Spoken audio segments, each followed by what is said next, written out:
The air crackled with anticipation, a vibrant symphony of shouts and cheers that swelled to a deafening crescendo as a figure, a whirlwind of motion and grit, burst forth from the final stretch.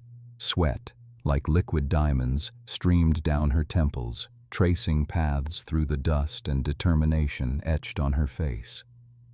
Her lungs burned, a fire stoked by sheer will, each gasp for air a testament to the immense struggle she had just endured.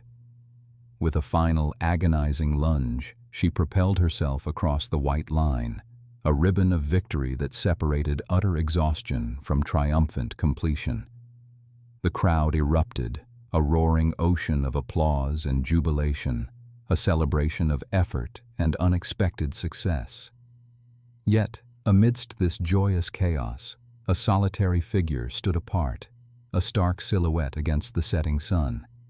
His impeccably tailored suit seemed out of place, his usual aura of smug superiority now replaced by a mask of utter astonishment.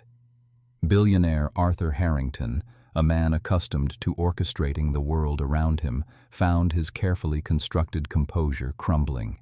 His lips, usually curled in an arrogant smirk, hung slightly agape, the laughter he usually reserved for those he deemed beneath him utterly silenced. The disbelief in his eyes was almost comical, a raw, unvarnished shock that belied his usual self-assured demeanor. This was Sarah's world, a perpetual tug-of-war between aspiration and grim reality.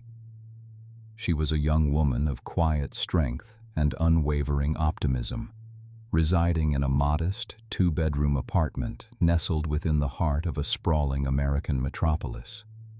The city, a relentless beast of steel and glass, roared outside their windows, a constant reminder of the opportunities it offered and the chasm that separated them from its glittering heights. Their building, a relic from a bygone era, hummed with the lives of countless other families striving for their own slice of the American dream, a symphony of hopes and anxieties echoing through thin walls. Sarah, with her bright, intelligent eyes and resolute spirit, was the anchor of her small family. Her mother, Elena, was a woman of immense dignity and tireless dedication, a maid whose hands knew the relentless scrub of domestic labor. Every day, Elena would rise before dawn, her gentle frame already weary, to serve the whims of the city's affluent, including the demanding Harrington family. She worked long hours, her back aching, her spirit often stretched thin, all to provide for Sarah, her precious daughter. Sarah cherished her mother, understanding the silent sacrifices woven into every fold of Elena's worn uniform. She dreamed of a better life for them, a life free from the ceaseless toil that aged her mother beyond her years. Her greatest desire was to ease Elena's burden, to replace the endless cleaning with moments of repose, to afford her the comfort and care she so richly deserved. Their existence, while humble, was built on love and a shared sense of resilience. Every evening, Sarah would listen intently as her mother recounted the day, sharing small victories and navigating the petty indignities of her work with grace. Sarah, a diligent student and an even more dedicated daughter, often picked up odd jobs, tutoring neighborhood kids or working shifts at a local diner, anything to supplement their meager income and contribute to their household. She envisioned a future where her academic achievements would translate into financial security, a future where her mother could finally rest. Elena's comfort and well-being were paramount, the driving force behind Sarah's every action. Every late night studying, every extra shift worked. She fantasized about buying her mother a small cottage by the sea, a place where the ocean breeze could soothe her tired bones, far away from the echoing halls of opulent mansions. The fragile peace of their lives, however, was shattered one crisp autumn evening. Sarah returned home from her part-time job, her mind buzzing with plans for the upcoming college application deadlines, only to find her mother unusually quiet, her face drawn and pale. A knot of dread began to tighten in Sarah's stomach as she coaxed the truth from her reluctant mother. Elena, ever stoic, finally admitted to a persistent cough, a shortness of breath that had grown increasingly alarming, and a gnawing fatigue that even sleep could not alleviate. The doctor's words, delivered with a somber tone, echoed in Sarah's mind long after the appointment. Your mother's heart condition has significantly worsened. It requires specialized, immediate treatment.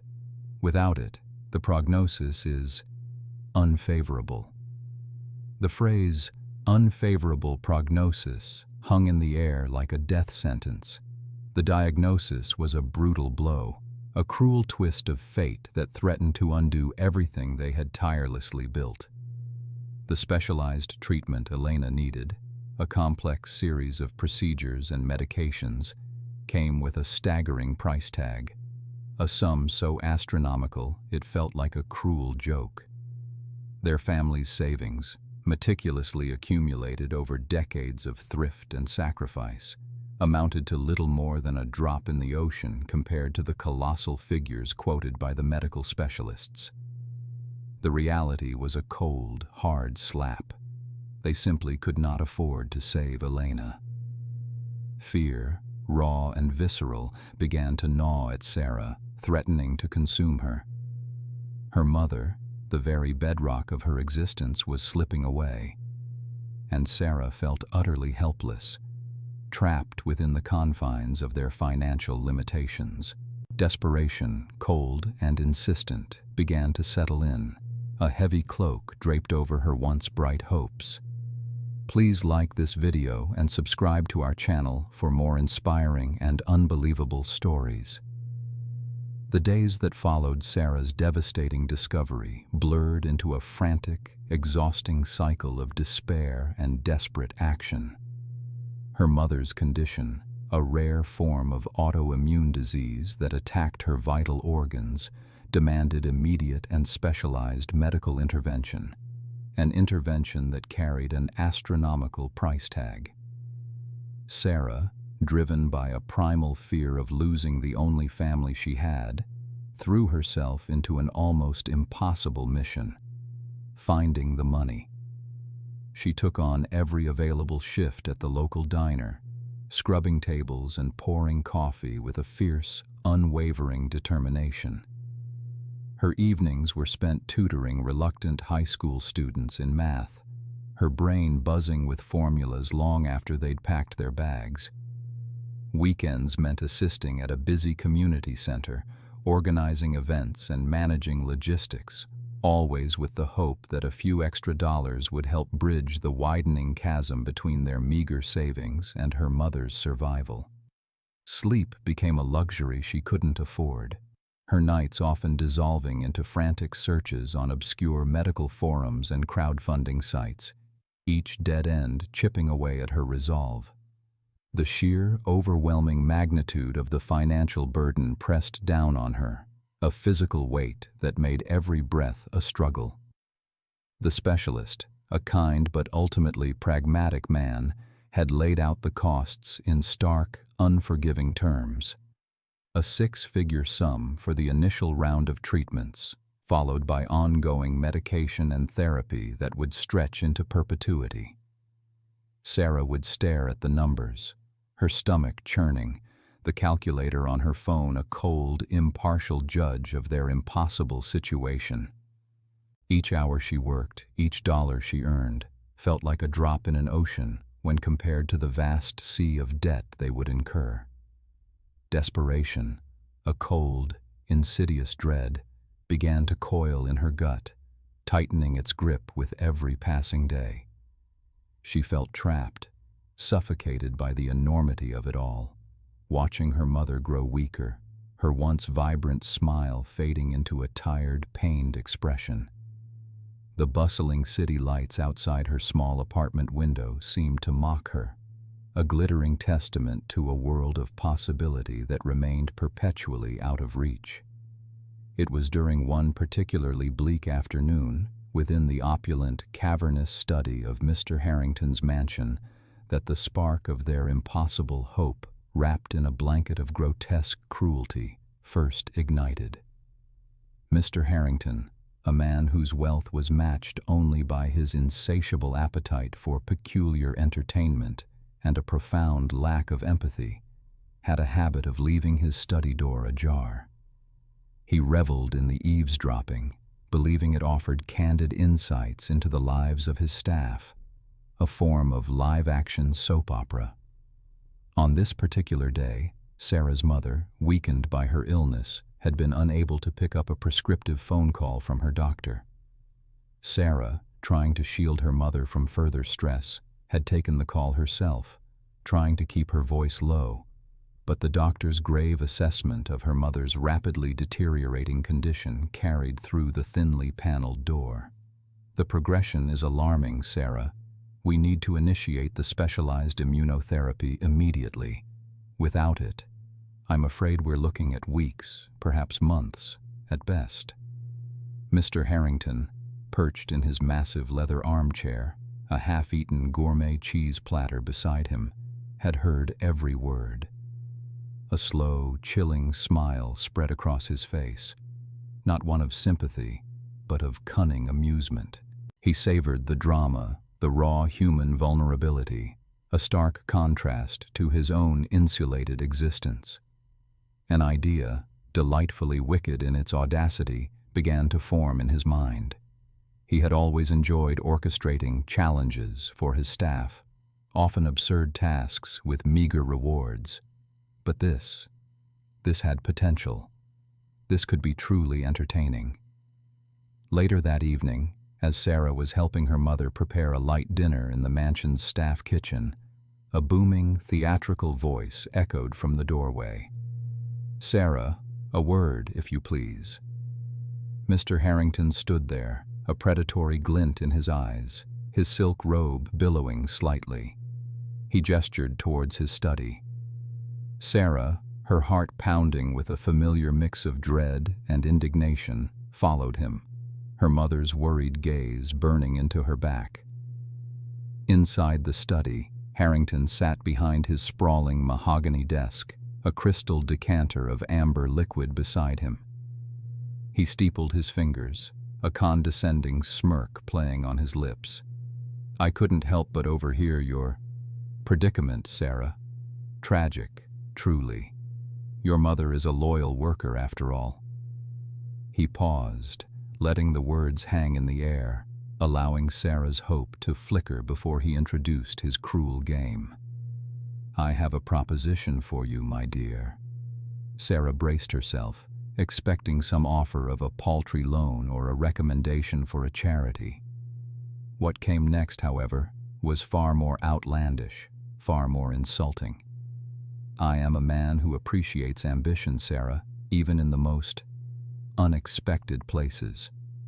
I also enjoy a good wager. I am willing to pay for every single one of your mother's medical expenses, cover every bill, every experimental drug, every therapy, no matter the cost." Sarah's breath hitched, a fragile hope blossoming in her chest. "And," Harrington continued, his voice dripping with theatrical flair, "if you succeed, I will personally hand you an additional $10 million, tax-free." The number hung in the air, staggering, impossible. Sarah could only stare, her mind reeling. Then came the catch, the punchline to his morbid joke. "All you have to do," he said, leaning back, a wide, malevolent grin splitting his face, his eyes sparkling with anticipated amusement, "is win the upcoming Golden Gate Marathon. The full marathon, not some half-hearted jog. You must be the first to cross that finish line." He let out a booming laugh, a deep, guttural sound that filled the opulent room. "Win that race, my dear Sarah, and your mother lives, and you become a millionaire overnight. Lose, and well, you remain exactly where you are." He gestured vaguely around the room, encompassing her current, desperate reality. Don't look so shocked. It's a simple challenge. You seem like a fit young woman. What do you say?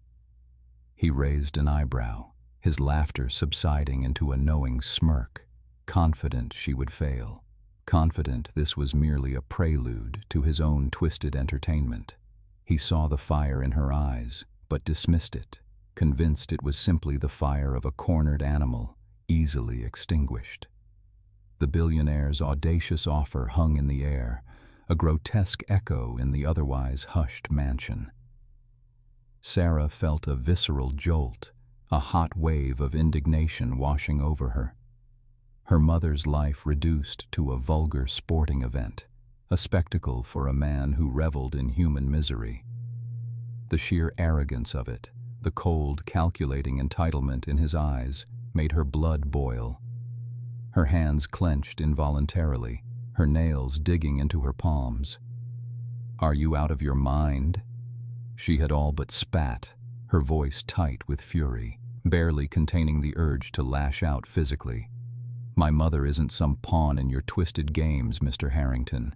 Her health, her life, it's not for your amusement, not for your bets." She turned to leave, the insult too profound to bear another second in his presence.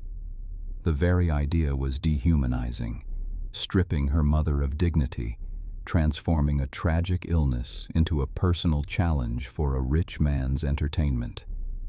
How could he possibly believe she would subject herself or her ailing mother to such a grotesque charade? Her pride, her sense of moral decency, screamed in protest.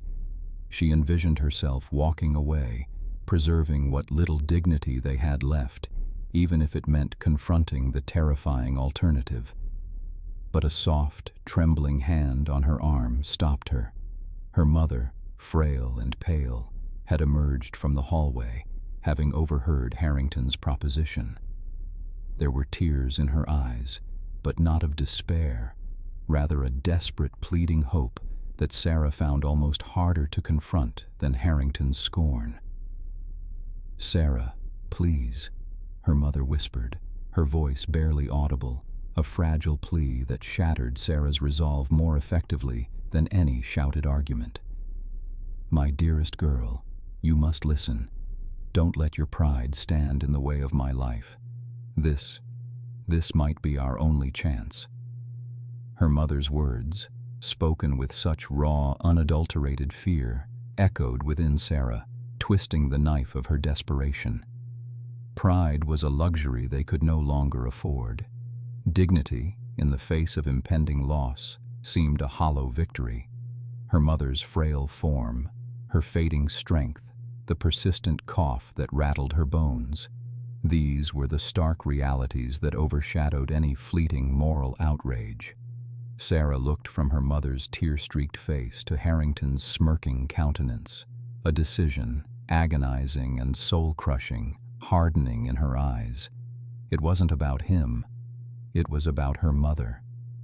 She would swallow her pride.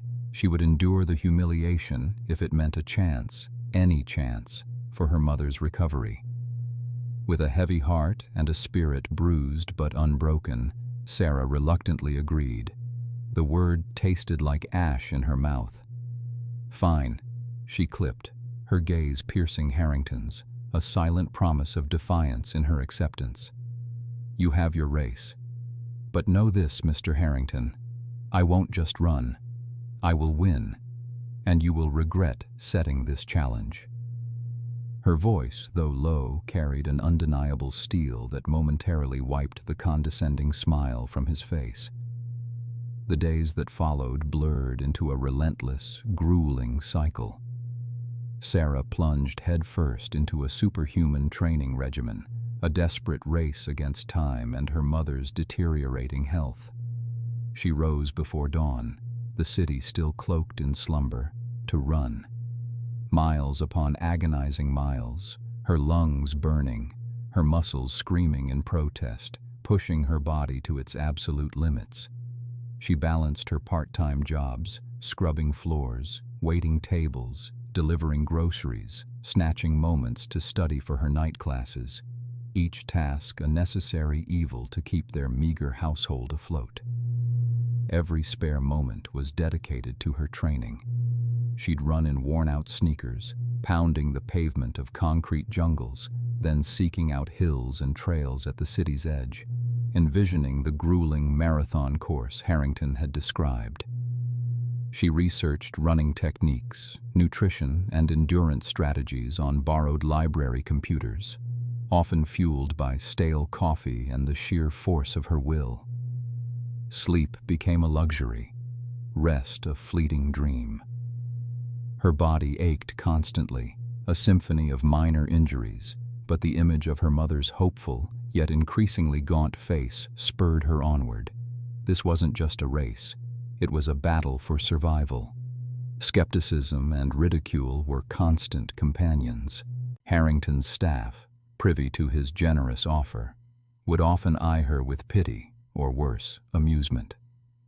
Some whispered behind cupped hands, "The maid's daughter thinks she can outrun athletes? She's delusional." Others, particularly those whose families had been affected by Harrington's cold indifference, offered furtive glances of encouragement, a silent nod of solidarity.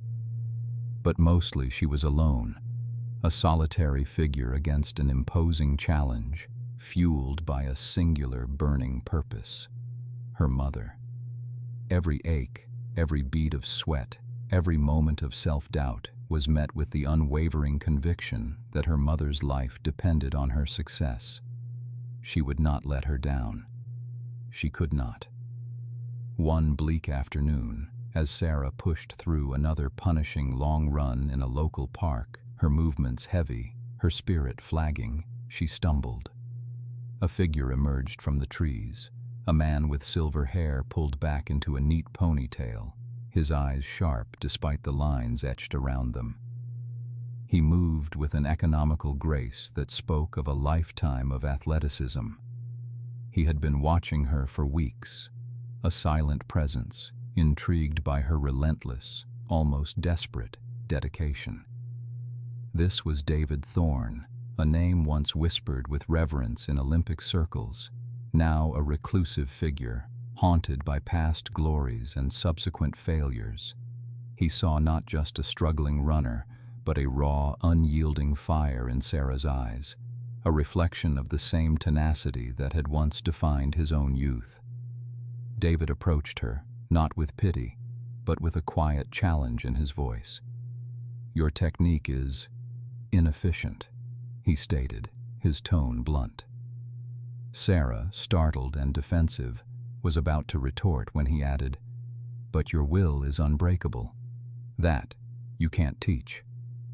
He offered to train her, not for money, but because he recognized a purpose in her struggle that resonated deeply within his own fractured spirit.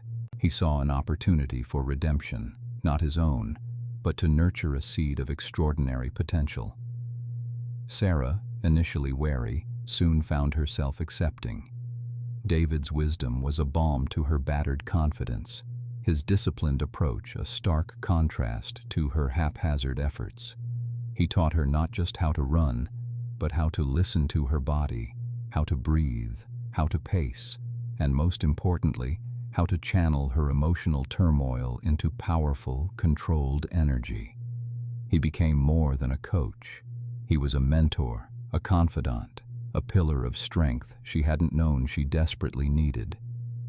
With David's guidance, Sarah's running transformed. Her stride lengthened, her endurance soared, and her mental fortitude, already immense, became unshakable. Meanwhile, Harrington, observing her progress from afar, found his amusement slowly curdling into a growing irritation. He had expected her to crumble, to succumb to the impossible weight of his challenge. Instead, she was getting stronger, a defiant flicker brightening into a steady flame. He couldn't directly interfere. That would betray his sportsmanlike bet. But Harrington was a master of psychological warfare. He began subtly escalating the pressure outside of the training itself. Rumors started circulating through the city's social elite, whispers carried by his extensive network. He hinted at Sarah's audacity, her unrealistic ambition, painting her as a naive girl destined for spectacular failure. This wasn't just idle gossip. It seeped into the city's consciousness, creating a palpable air of expectation, much of it negative. People began to openly doubt her. Journalists questioned her sanity, and even some of her well-meaning friends began to express concern, unknowingly adding to the insidious pressure. Harrington's underlings, taking their cue from his casual remarks, made her life more difficult in small but significant ways. Her shifts at her part-time jobs became less flexible, making it harder to coordinate with David's demanding training schedule. A promising scholarship application she had submitted was mysteriously delayed, then denied, with vague explanations. Suddenly, unexpected expenses cropped up, forcing her to take even more shifts, cutting into her precious rest and recovery time. He wasn't directly sabotaging her, but he was creating a relentlessly hostile environment, a constant gnawing anxiety designed to wear her down mentally. He wanted her to crack, to show up on race day a shadow of her potential, defeated before the starting gun even fired. Yet, Sarah clung to her purpose with an almost desperate tenacity. Each new obstacle, each whispered doubt, each subtle sabotage, instead of breaking her, only solidified her resolve. She battled waves of self-doubt that threatened to engulf her after particularly grueling sessions with David, or after another disheartening conversation about her financial woes. Exhaustion became a constant companion, a heavy cloak she wore day in and day out. There were nights she would collapse onto her bed, tears silently streaming, questioning her own sanity, wondering if she was truly capable of carrying such an immense burden. The pressure was a physical entity, pressing down on her shoulders, stealing her breath. But then, almost as if on cue, the image of her mother would flash into her mind. Her mother's brave smile, her weakening voice, the slow, agonizing decline that money could alleviate. That image was her anchor, her fuel, her unstoppable force. She'd push through the pain, the despair, the fear, constantly visualizing her mother's recovery. She imagined her mother laughing again, her eyes bright, free from the constant shadow of illness. This vivid mental picture became her sanctuary, her motivation, her unwavering focus. David, with his quiet strength, became adept at recognizing these moments of internal struggle. He would offer not just technical advice, but profound words of wisdom, reminding her that true strength lay not in the absence of fear, but in moving forward despite it. He taught her to embrace the pain, to transform it into power. Sarah, with every aching muscle and every weary breath, was not just training her body. She was forging her soul, steeling herself for the battle ahead, a race that was about far more than just crossing a finish line. It was about life itself. The dawn of race day arrived with an ominous, heavy gray sky, a stark reflection of the immense pressure weighing on Sarah's shoulders. The air was thick with anticipation, the city park transformed into a bustling arena. Spectators jostled for position along the course, a morbid curiosity drawing them to witness the spectacle of the Maid's daughter attempting the impossible. The marathon, a beast of a course, was notorious for its punishing elevation changes, its relentless ascents and dizzying descents, and its unpredictable microclimates, known to shift from crisp morning chill to oppressive midday heat in a matter of hours. Today, however, there was a raw, biting wind that hinted at something more volatile. Sarah stood among hundreds of seasoned runners, their lean, muscled frames exuding a quiet confidence honed by years of competitive racing. She felt like an imposter, her worn running gear a stark contrast to their professional attire. Yet, as she stretched, she tapped into a reservoir of strength drawn from months of relentless training, from every aching muscle and every tear shed in frustration. Her coach, the reclusive former Olympian who had taken her under his wing, offered a final steadying gaze and a brief, encouraging nod. "Remember your rhythm, Sarah," he murmured, his voice a calm anchor in the storm of her nerves. "Run your own race. Block out everything else." The starting gun cracked, a sharp, echoing punctuation mark that sent a jolt through the crowd. A wave of humanity surged forward, a kaleidoscope of bright colors blurring into motion. Sarah, mindful of her coach's advice, resisted the urge to sprint with the initial burst of adrenaline. She found her pace, a steady, deliberate rhythm that felt natural, efficient. She focused on her breathing, the cool air filling her lungs, the even cadence of her footsteps. The initial kilometers were a blur of jostling bodies and shouted encouragement from the nascent crowd, but soon the pack began to thin, and the true test of endurance commenced. She ran, fueled by the image of her mother's smile, by the sound of her cough, by the desperate hope for a future free from pain and poverty. The first hill, a long, gradual incline, tested her early. She pushed through, her legs burning, her heart a drumbeat against her ribs. She wasn't leading, but she wasn't falling behind either. She was an underdog, yes, but her sheer will, honed in the crucible of her desperate training, was a force to be reckoned with. Then the obstacles began. It started subtly. A runner veering slightly into her path, forcing her to break stride. Another, elbowing her gently but persistently as they rounded a bend. Sarah, initially dismissing them as accidental race jostling, soon recognized the pattern. These weren't just competitive maneuvers. They were deliberate attempts to throw her off, to drain her energy, to intimidate. She remembered the whispers about Harrington's penchant for dirty tricks, his willingness to pay handsomely to ensure his victories, even in a private bet. A surge of cold anger, quickly suppressed, bolstered her resolve. She would not let them win. She weaved, she ducked, she maintained her focus, her eyes fixed on the path ahead. As the race progressed into the mid-course, the weather, true to its unpredictable nature, began to turn.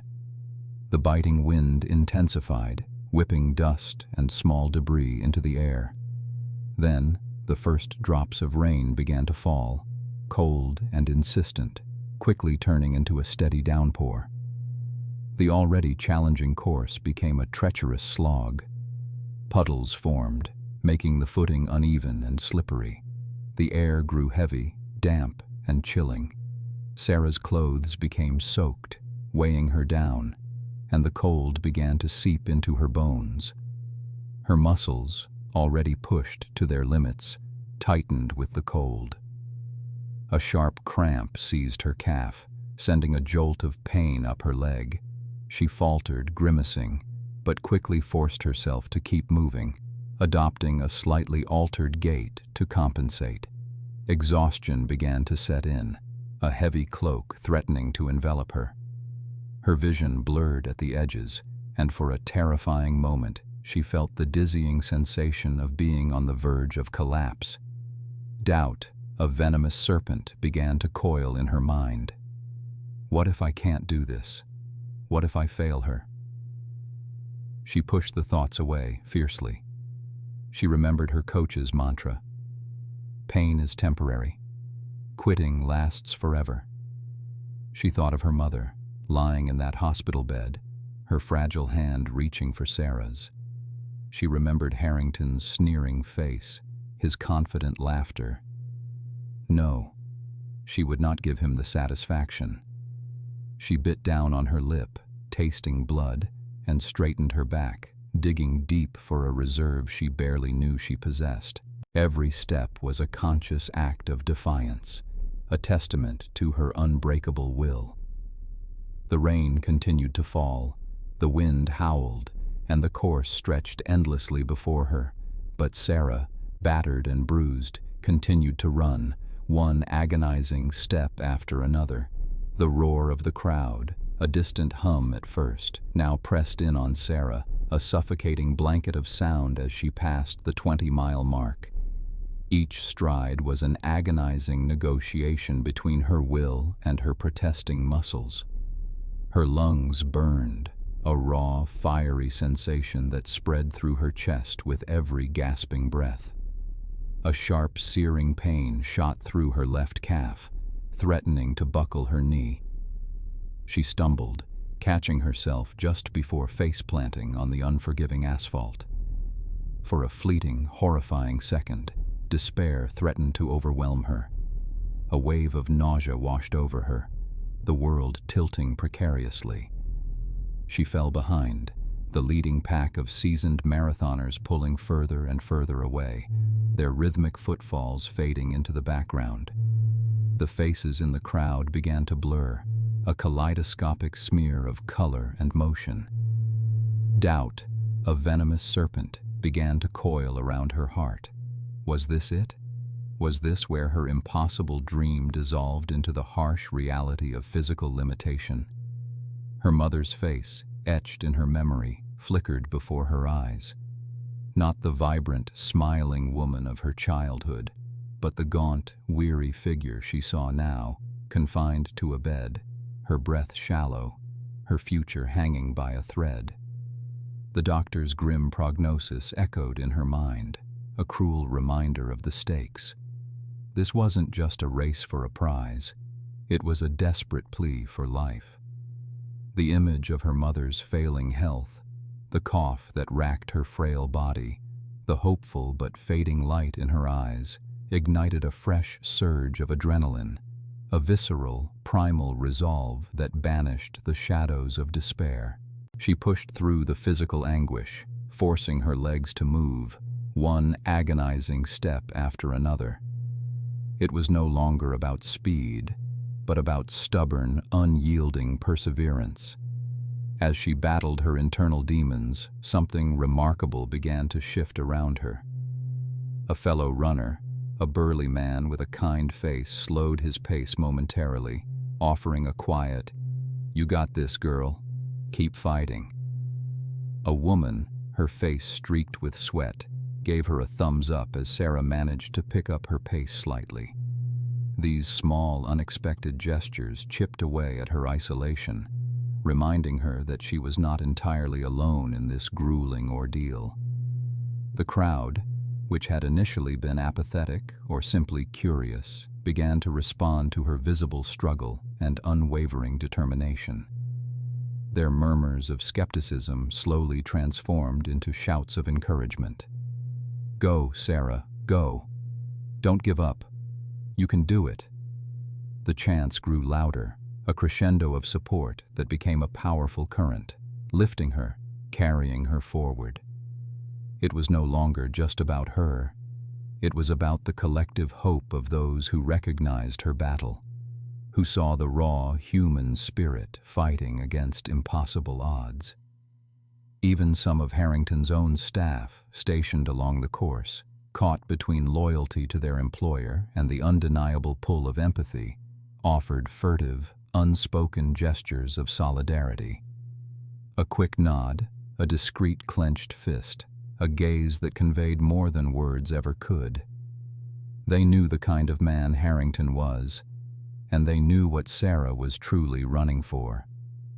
From his opulent VIP box perched high above the course, Mr. Harrington initially watched with a smug, self-satisfied grin. This was precisely the spectacle he had envisioned. A common girl, flailing, humiliated, confirming his cynical view of the world.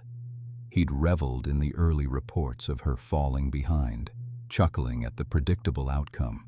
But as the race progressed, his amusement began to curdle into something far less pleasant. Sarah, despite the obvious suffering etched on her face, refused to break. She kept moving, she kept fighting. The crowd's growing support for her, their increasingly vocal cheers, grated on his nerves. He saw his carefully constructed narrative of her inevitable failure beginning to unravel. He gripped the railing of his box, his knuckles white, his jaw clenching. Every time she stumbled, he expected her to collapse, to give up, to confirm his calculated predictions.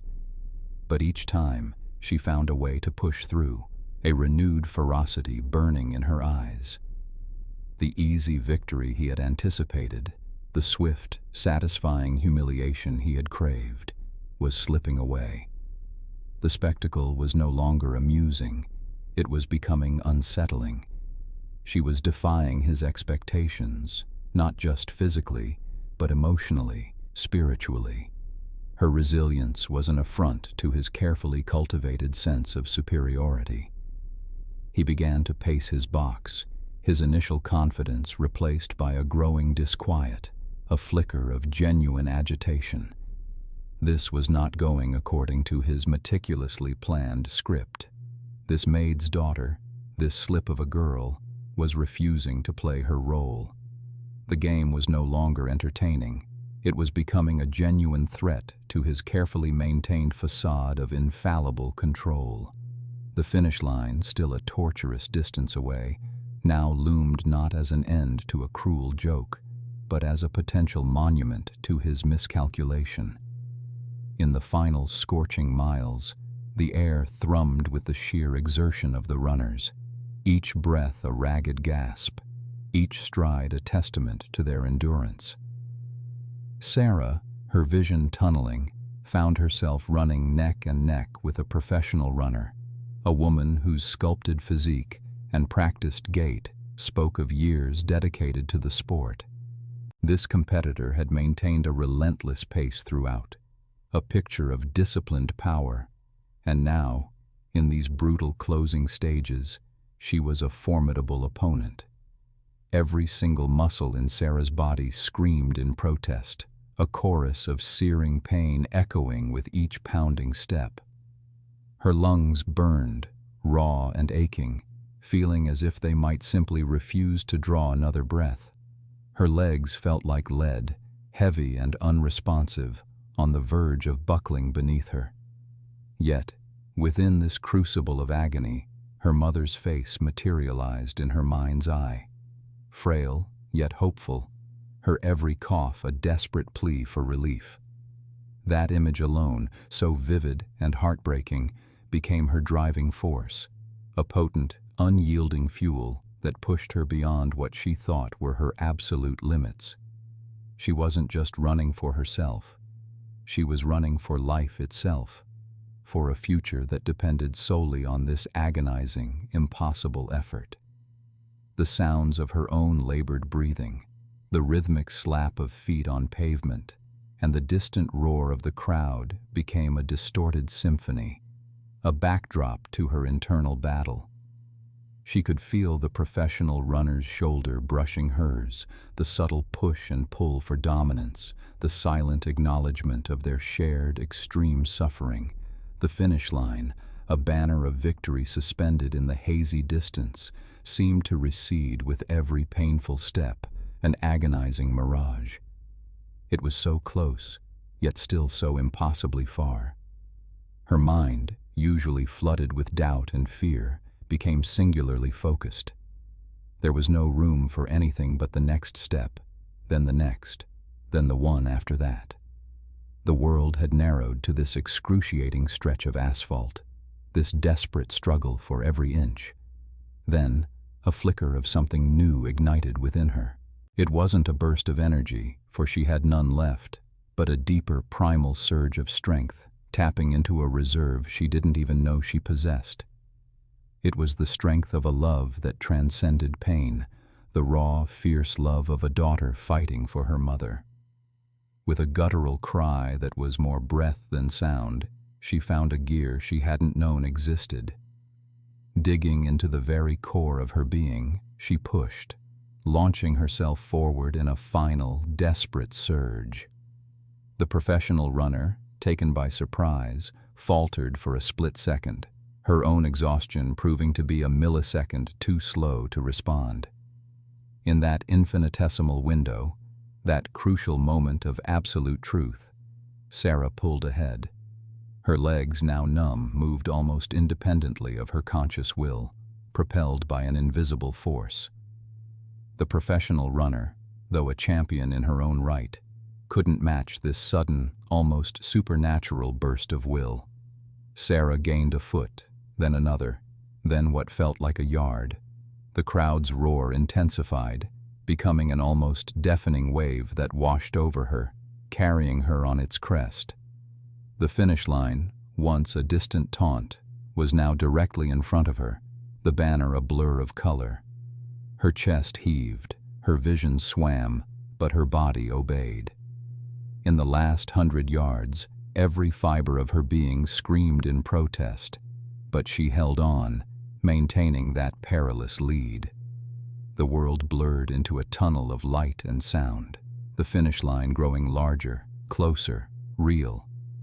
And then, with a final desperate lunge, fueled by every ounce of love and determination she possessed, she crossed it. The sensation wasn't joy, not yet, but a profound, absolute cessation of effort. Her legs gave out immediately, and she collapsed to the ground, a heap of spent muscle and bone, the taste of metal in her mouth. Her lungs burned as if on fire, gasping for air, but a faint, almost imperceptible ringing of a clock registered in her ears. Her time was recorded. The crowd erupted, a deafening explosion of cheers and applause that vibrated through the very ground beneath her. Strangers rushed towards her, some offering water, others simply wanting to touch the girl who had defied all odds. In his VIP box, Mr. Harrington stood frozen, a statue of disbelief. The manicured smile he usually wore had vanished, replaced by an expression of utter shock, his jaw slack, his eyes wide and unblinking. The world had gone silent for him, the roaring crowd a distant hum. He had watched her cross the line, seen the numbers flash on the screen, confirmed with his own eyes that the impossible had indeed happened. The maid's daughter, the girl he had so arrogantly challenged, the one he had expected to break, had won. He couldn't speak, not a single word escaping his parted lips.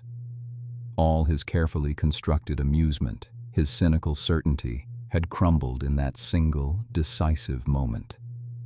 The victory was hers, and the silence in his private box was deafening, a testament to his utter, crushing defeat. His world, so neat and predictable, had just been irrevocably upended by a girl who ran with her heart. Sarah collapsed across the finish line, her body screaming in protest, every muscle a throbbing testament to the ordeal she had just endured. The digital clock flashed, confirming her victory, a victory meticulously recorded, undeniable. A deafening roar erupted from the crowd, a wave of elation and astonishment washing over the course. They surged forward, a sea of cheering faces, their voices a triumphant symphony celebrating the impossible. Paramedics rushed to her side, their quick professional movements a blur, but Sarah's eyes were fixed on one figure through the haze of exhaustion and pain. Mr. Harrington. He stood frozen in his VIP box, his usually impeccable demeanor shattered. The arrogant smirk that had been his signature was gone, replaced by a gaping incredulity, his mouth slightly ajar, his eyes wide and unseeing. He couldn't speak, not a single word.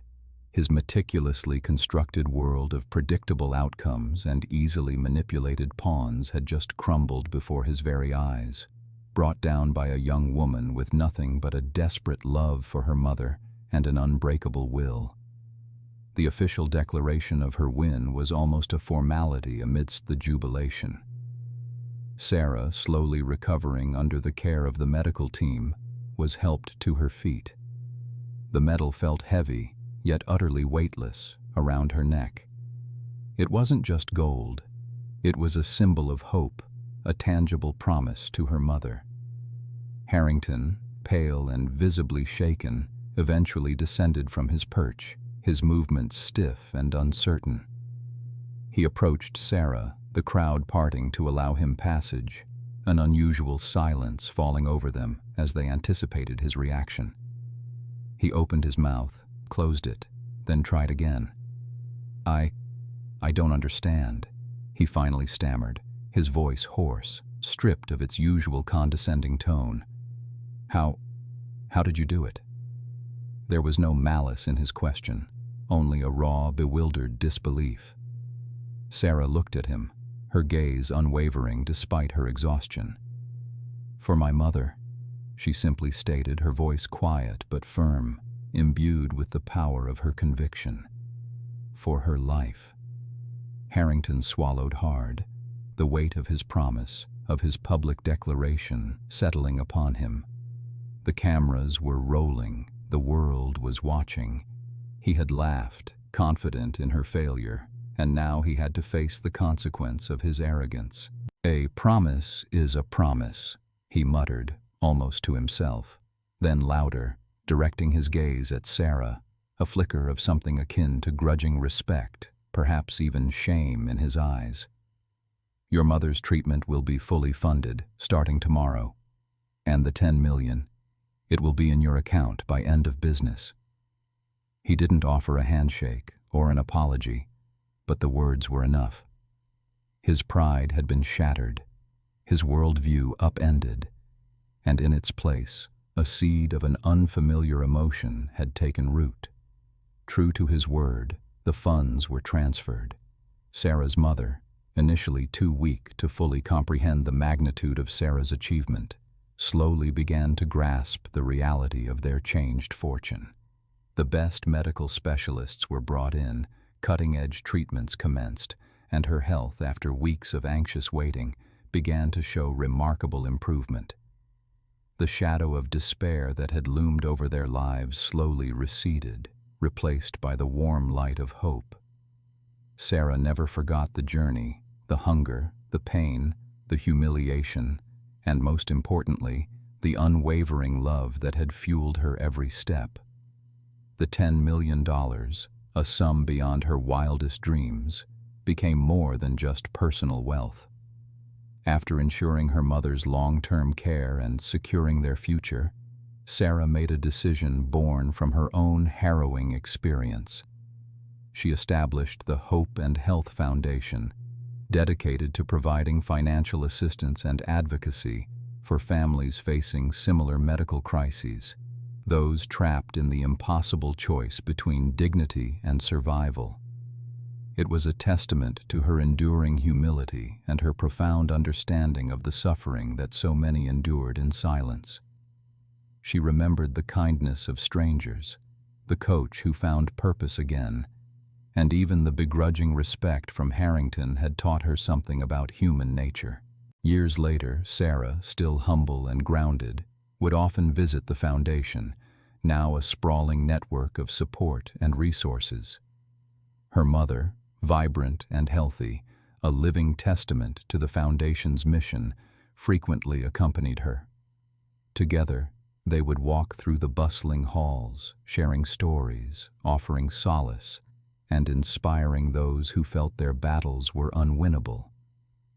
Sarah, no longer just the maid's daughter or the marathon winner, had become a beacon of hope, a quiet force reminding everyone that courage, compassion, and an unwavering belief in a better future could indeed make anything possible.